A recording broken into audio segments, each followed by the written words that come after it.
2022-এর বিশ্বকাপে আপনারা সবাই জানেন যে তখনও ফিফার কাছ থেকে $3.2 মিলিয়ন কেনা হয়েছিল, কিন্তু ফিফার কাছ থেকে যেই কোম্পানি কিনেছে সিঙ্গাপুরের একটা কোম্পানি, সেই কোম্পানির কাছ থেকে আবার বাংলাদেশের তমা কনস্ট্রাকশন নামে একটা প্রাইভেট কোম্পানি আবার রাইট কিনে নিয়ে আসছে। বাংলাদেশ সরকার তমা কনস্ট্রাকশনের কাছ থেকে 98 কোটি টাকা দিয়ে বিটিভি এটা কিনেছে। বিটিভির বাইরেও টি স্পোর্টস এবং টফি তারা স্যাটেলাইট মিডিয়া রাইট এবং ডিজিটাল মিডিয়া রাইট তাদের কাছে বিক্রি করেছে। স্যাটেলাইট মিডিয়া রাইটের কাছে বিক্রি করেছে 22 কোটি টাকাতে এবং ডিজিটাল মিডিয়া রাইটস বিক্রি করেছে টফির কাছে 17 কোটি টাকাতে। হয়তো একটু হিসাবে দুই একটা এদিক ওদিক হতে পারে, কিন্তু সব মিলিয়ে হিসাব করে দেখা যায় প্রায় 140 কোটি টাকার টার্নওভার ছিল তমা কনস্ট্রাকশনের মাধ্যমে। তমা কনস্ট্রাকশন সিঙ্গাপুরের ওই কোম্পানি যিনি ফিফার কাছ থেকে নিয়েছেন তাকে দিয়েছে $3.2 মিলিয়ন। বাকি সব টাকাটাই কিন্তু এখানে মধ্যস্বত্বভোগীরা।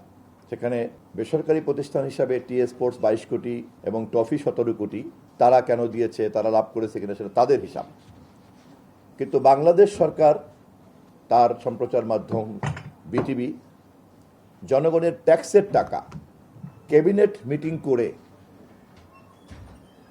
ফিফার এজেন্ট একটা সিঙ্গাপুর কোম্পানি, তার এজেন্ট আবার একটা বাংলাদেশের তমা কনস্ট্রাকশন কোম্পানি, যার কোনোই মিডিয়ার সঙ্গে কোনো সংশ্লিষ্টতা ছিল না, তাকে মাঝখানে রেখে 98 কোটি টাকা ট্যাক্সের টাকা, জনগণের ট্যাক্সের টাকা, সেই ট্যাক্সের টাকা দেওয়া হয়েছিল।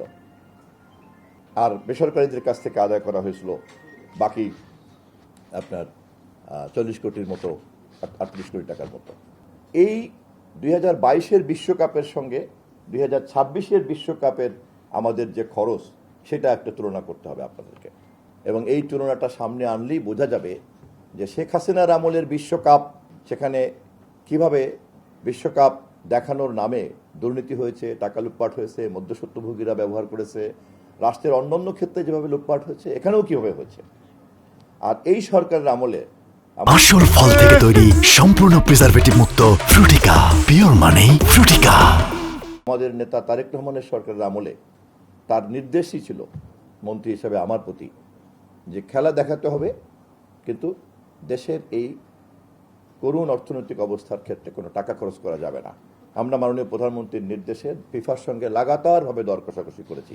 আমাদের প্রতিমন্ত্রী, আমাদের মাননীয় প্রধানমন্ত্রীর তথ্য বিষয়ক উপদেষ্টা, ফিফার সহযোগিতা নিয়েছি, স্পোর্টস রিপোর্টারদের সহযোগিতা নিয়েছি, অন্যান্য যাকে যখন সহযোগিতা লাগে আমরা নিয়েছি, এবং শেষ পর্যন্ত মাত্র $3.85 মিলিয়ন ফিফার কাছ থেকে সরাসরি বিটিভি নিয়েছে, যেখানে গতবার ছিল 2 জন মধ্যস্বত্বভোগী, একজন ছিল সিঙ্গাপুরে আর একজন ছিল তমা কনস্ট্রাকশন।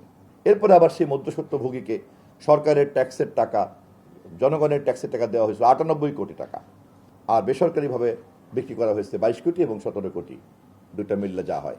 সেই তুলনায় এবারে আমাদের একেবারেই নামমাত্র 4-5 কোটি টাকার আমাদের ঘাটতি আছে। তাও আমরা এখনো পর্যন্ত সাব লাইসেন্সিং যাদেরকে দিয়েছি, আমরা তাদের সঙ্গে একটা দর কষাকষি করে চলছি যে এই টাকাটাও, মাত্র 4-5 কোটি টাকাটা এটাও যদি আপনাদের বিজ্ঞাপনের ইনকাম যদি ভালো হয়, তাহলে এটাও আমরা তাদের ঘাড়ে দেওয়ার চেষ্টা করব। তাহলে একেবারেই রেভিনিউ শেয়ার করবো, তাহলে আমাদের একেবারে পুরোটাই সমান পর্যায়ে গিয়ে দাঁড়াতে পারি, এই কথাটা তখন দাবি করতে পারি। এখন পর্যন্ত নামমাত্র এই খরচটুকু করতে হচ্ছে। তাহলে কোথায় সরকারের ট্যাক্সের টাকা 98 কোটি টাকা দিতে হয়েছিল? মন্ত্রিপরিষদ বৈঠক করে দিয়েছে 2022-এ, সেইটা আবার বেসরকারিভাবে বিক্রি করা হয়েছে 22 কোটি এবং 17 কোটি, প্রায় 40 কোটি।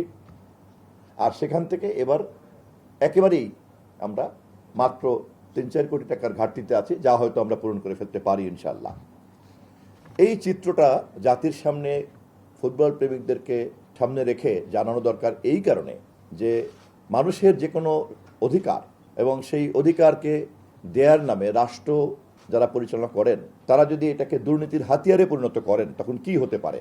আমরা দেখেছি বিদ্যুতের চাহিদাকে কিন্তু এমনিভাবে জিম্মি করেই আইন করে বিদ্যুৎ খাতে দুর্নীতি করা হয়েছিল, যা প্রমাণিত, এবং কি দুর্নীতির বিরুদ্ধে কথাও বলা যাবে না।